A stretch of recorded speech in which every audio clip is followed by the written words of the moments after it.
तो welcome back again दोस्तों, आप सभी को फिर से मेरे इस न्यू वीडियो में। इसी के चलते इतने दिनों बाद वीडियो आ रहा है आप सभी के बीच में। बस आप ऐसे ही सपोर्ट करते रहिए अपने छोटे भाई को। मैं इसी तरह आप सभी के बीच में इस तरह मूवी ढूंढ ढूंढ के लाता रहूंगा। तो अब वीडियो को शुरू करते हैं। सोचिए एक ऐसी दुनिया जहाँ मास्क सिर्फ छुपाने के लिए नहीं मारने की इजाजत देता है, जहाँ एक सीरियल लड़की के बॉडी में फंस जाता है, एक सुनई माउंटेन होटल में कई एक एक करके हॉन्ट करता है, हॉन्टेड हाउस में घुसता है, गेम नहीं। तो पहली मूवी है फ्रेंकी। ये मूवी आई थी 2020 में। अगर आपको लगता है कि बॉडी सोप मूवी बस कॉमेडी और मजाक के लिए होता है तो फ्रेंकी उस सोच को खून से धो देती है। कहानी शुरू होती है ब्लेसी फील्ड नाम के एक शांत टाउन से, जहाँ हाई स्कूल स्टूडेंट मिली के सर रोज की तरह डर से जिंदगी काट रही होती है। उसी टाउन में घूम रहा एक सीरियल किलर द बूचर। उसके हाथों में दर्जनों लाशों का खून और जिसकी आंखों में कोई इंसानी भावना बची नहीं है। एक रात रिचुअल के दौरान बूचर एक प्राचीन ला डोला मिली को मारने की कोशिश करता है, लेकिन सूरज उगते ही कुछ गड़बड़ हो जाती है। मिली उठती है, शीशे में अपना चेहरा देखने लगती है, बल्कि उस हत्यारे का भी चेहरा देख लेती है और वो जगता है। एक नाजुक टीनेजर लड़की के शरीर में अब बॉडी सोप हो चुका है, पर खेल अब शुरू होता है असली वाला। बूचर मिली के शरीर में स्कूल के अंदर बिना किसी शक के घुस जाता है, जहाँ लॉकर से रूम, क्लासरूम और उसके लिए हॉन्टिंग ग्राउंड बन जाता है।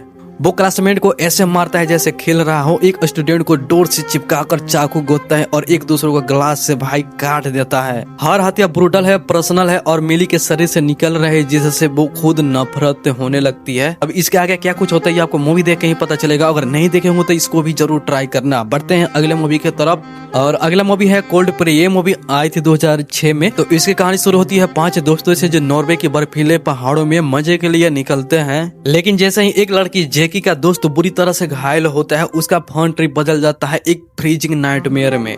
मोबाइल है लेकिन नो सिंगल रोड, मीलों दूर है और चारों तरफ सिर्फ बर्फीले और अंधेरा। मदद की तलाश में ये लोग एक अबेंडेड माउंटेन होटल में पहुंचते हैं। पुराना टूटा हुआ सालों से बंद है और अंदर कदम रखते ही हवा भारी लगने लगता है और जैसे ही द्वार पे कुछ छुपा रही हो। उन्हें नहीं पता होता है कि इस होटल का असली मालिक अभी यहीं रहता है, एक साइकोटिक किलर जिसने सालों पहले यही ब्रूटल मस्केर किया था और जो अब अपनी टेरिटोरी में घुसे उन लोगों का शिकार मान चुका होता है। अब एक एक करके दोस्त गायब होने लगते हैं, बेसमेंट में डिग्रेडेड होते हैं, किसी के खोपड़ी बर्फ से टूटी हुई दीवार से टकराती है और किसी के गला स्टूल टूल्स से भाई चीर दिया जाता है। किलर बिना किसी वार्निंग का हमला करता है। म्यूजिक और ड्रामेटिक एंट्री, बस अचानक वॉयलेंस कोल्ड और साइलेंट। हर किल इतना रियल लगता है कि अब बर्फ तक डर से जम गई हो। लास्ट फाइट ब्रूटल और पर्सनल है, कोई फ्लैशी एक्शन नहीं। टूटते हुए हड्डियां, बर्फ में गिरता खून, किलर गिरता है, साइलेंट हो जाता है, लेकिन पहाड़ अभी भी शांत नहीं है। और अगला मूवी है फाइनल गर्ल। ये मूवी आई थी 2014 में। अगर आपको लगता है कि सीरियल किलर हमेशा ताकतवर होता है और विक्टिम हमेशा कमजोर, तो फाइनल गर्ल उस सोच को बेरहमी से तोड़ देती है। कहानी शुरू होती है वेरोनिका से, एक चुप शांत सीधी सादी लड़की जो बाहर से फ्रिंगल दिखती है, लेकिन उसके अंदर कुछ ऐसा पक रहा है जिसे दुनिया समझ नहीं पाती। उसे नहीं पता है कि उस पर नजर रखे हुए हैं 4 अमीर बिगड़े हुए लड़के जो जंगल के बीच लड़कियों को उठाकर उनका हॉन्ट करते हैं। उनके लिए इंसान सिर्फ प्रे है और डर सिर्फ मनोरंजन। एक रात वेरोनिका को फेक आइडनेस दिखाकर सुनसान जगह लाया जाता है। गाड़ी रुकते हैं, मास्क निकलते हैं, हथियार चमकते हैं और गेम शुरू होता है। जंगल अंधेरा, दूर दूर तक कोई मदद नहीं। रूल से सिंपल है, भागो मगर बच सकती हो तो। लेकिन इन किलर्स को पता नहीं है कि वेरोनिका कोई रैंडम लड़की नहीं है। उनका डर नकली है, उसकी कमजोरी एक एक्ट है और उसका दिमाग उनसे कई चाल आगे चल रहा होता है। अब जैसे जैसे रात गहरी होती है, हंटर्स एक एक करके शिकार बनने लगते हैं। ट्रैप्स उन पर ही भारी पड़ने लगता है। शैडो में कदम रखते हैं, चीखें निकलती है। वेरोनिका चुपचाप बिना पैनिक किए उन्हें अलग करती रहती है। किसी का गला टूटता है, किसी के सांसें अपने ही जाल में थम जाता है। यहाँ वायलेंस लोड नहीं है, कैलकुलेटेड है। हर किल के साथ ये साफ हो जाता है कि ये लड़की ट्रेनेड है, फियर को हथियार बनाना जानती है। असल ट्विस्ट तब आता है जब उसके सामने आता है उसका मेंटोर विलियम, जिसने उसे सालों तक इसी दिन के लिए इंतजार किया था। वेरोनिका कोई विक्टिम नहीं, वो वैध है। उसके आगे क्या कुछ होता है मूवी के अंदर भाई, उसके बाद भाई पूरी मूवी एकदम ब्रूटल बन जाती है भाई। वो देख के पूरा मजा ही आ जाता है। तो इसको भी एक बार जरूर ट्राई करना, नहीं देखे होंगे तो। अगला मूवी है हाउंट। ये मूवी आई थी 2004 में। हॉलीवुड की रात जब डर को मजा समझकर लोग मास्क पहनते हैं, हॉन्टेड हाउस में घुसते हैं और हंसते हंसते चीख निकल जाती है। और इसी रात से शुरू होती है जहां एक लड़की भागती हुई अपने दोस्तों के साथ एक एक्सट्रीम हॉन्टेड अट्रैक्शन ढूंढती है। कार, शराब, नियॉन लाइट्स और रास्ते में अचानक दिखने वाला एक board haunted experience.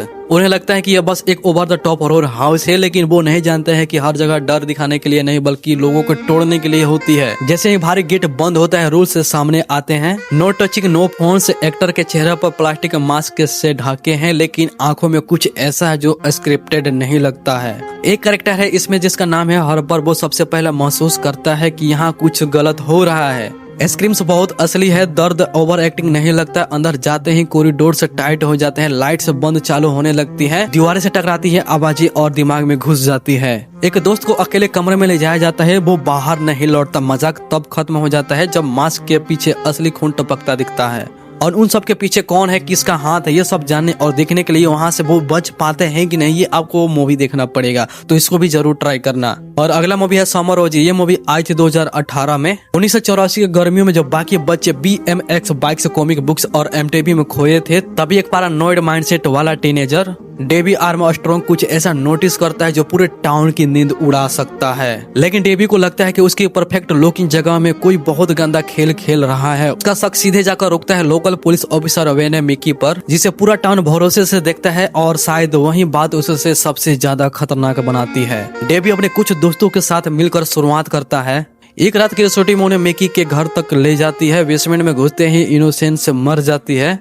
Dark corridor से हाइडन स्पेस और वो एहसास यहाँ पहले से ही कोई रोया होगा बहुत जोर से। तो दोस्तों उसका क्या कुछ होता है मूवी के अंदर, ये आपको मूवी देख के ही पता चलेगा। तो इसको भी जरूर ट्राई करना, इसको भी नहीं देखे होंगे। तो मैं आशा करता हूँ कि ये वीडियो आपको जरूर अच्छा लगा है। अच्छा लगा है तो प्लीज चैनल को सब्सक्राइब कर देना इसी तरह नई वीडियो देखने के लिए। तो अब मिलते हैं किसी और नई वीडियो में, तब तक बाय बाय, जय हिंद दोस्तों।